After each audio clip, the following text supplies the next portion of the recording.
شروع اللہ کا نام لے کر جو بڑا مہربان نہایت رحم والا ہے۔ جب آسمان پھٹ جائے گا اور اپنے پروردگار کا فرمان سن لے گا اور یہی اس کے لائق بھی ہے، اور جب زمین ہموار کر دی جائے گی اور جو کچھ اس میں ہے وہ اسے نکال کر باہر ڈال دے گی اور بالکل خالی ہو جائے گی اور اپنے پروردگار کے ارشاد کی تعمیل کرے گی اور اس کو لازم بھی یہی ہے، تو قیامت قائم ہو جائے گی۔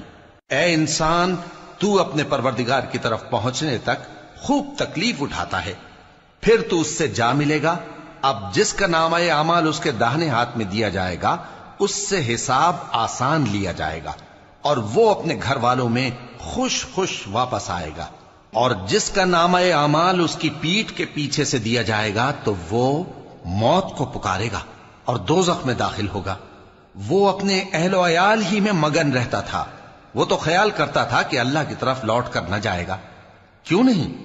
اس کا پروردگار تو اس کو دیکھ رہا تھا۔ سو میں شام کی سرخی کی قسم کھاتا ہوں اور رات کی اور جن چیزوں کو وہ اکٹھا کر لیتی ہے ان کی، اور چاند کی جب وہ پورا ہو جائے کہ تم لوگ درجہ بدرجہ ضرور چڑھو گے۔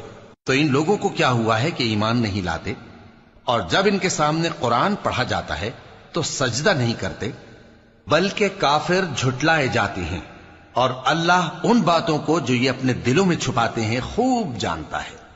تو ان کو دکھ دینے والے عذاب کی خبر سنا دو۔ ہاں، جو لوگ ایمان لائے اور نیک عمل کرتے رہے ان کے لیے بے انتہا اجر ہے۔